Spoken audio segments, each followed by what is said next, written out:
gbọ́dọ̀ fojú kan ìyá mi láàyè tàbí ní òkú.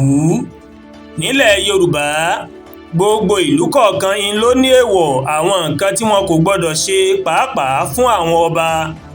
Lára àwọn ìlú tó wà nílẹ̀ Yorùbá ní Odò Ọwá, ìlú kan ní ìjọba ìbílẹ̀ Òkè Èrò ní ìpínlẹ̀ Kwara.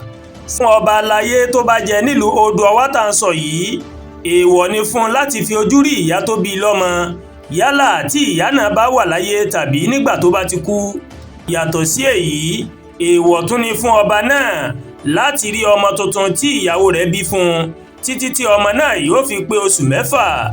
Nínú ìfọ̀rọ̀wánilẹ́nuwò tí wọ́n máa ṣe pẹ̀lú ọba náà, ìyẹn ọba Joshua Adégbuyì Adéyẹmí Aníyelóyè kejì, ó sọ wípé òun ni ọba kejì tó jẹ lórí ìtẹ́ ìlú náà tó ní ìyá láyé nígbà tó jọba. Ní kété tí ọlọ́tà tó bá ti gun orí ìtẹ́, èèwọ̀ ni kò gbọ́dọ̀ fi ojú kan ìyá rẹ̀ láàyè tàbí tó bá kú. Ó ní láti ọjọ́ tí àwọn ìwàrẹ̀fà tí wọ́n ti mú òun láàrin òru tí wọ́n sì gba ọ̀já tí ìyá òun fi pọ̀ òun lọ́wọ́ ìyá náà, ní àwọn ti fi ojú ríra àwọn gbẹ̀yìn títí tí ìyá náà tó fi kú lọ́dún 2023. Àwọn èèwọ̀ tó rọ̀ mọ́ ìtẹ́ ọba náà, ó mà ní wípé Kábíyèsí Adéyẹmí ó mà tún sọ pé oríṣiríṣi oúnjẹ ní òun kò lè jẹ o. Bákan náà, ó ní kò gbọ́dọ̀ fi ọwọ́ kan ọkọ́, bó tilẹ̀ jẹ́ pé iṣẹ́ àgbẹ̀ là ń ṣe nílùú wa, kò gbọ́dọ̀ fi ọwọ́ kan ọkọ́. Tí mo bá ṣe bẹ́ẹ̀, ìṣẹ́ àti òṣì ó ní yóò bá àwọn èèyàn mi.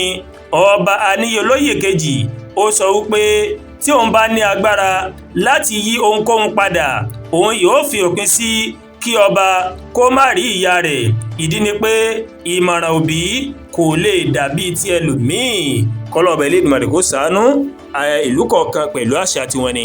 Àdúràgbà Olúwatóyìn ló ń kàròyìn sí létí láti kàn ní Ẹ̀yà Yorùbá World TV. Bẹ́ẹ̀ ṣe ń wò wá, ẹ máa bá wa like, ẹ máa share, ẹ máa comment.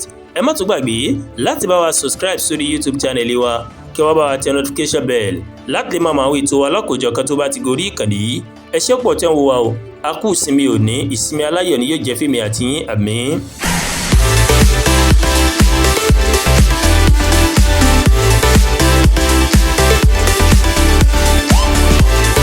Ẹ̀yà Yorùbá World TV, ìkànnì tó sojú ọmọ kóòtù òjìrè.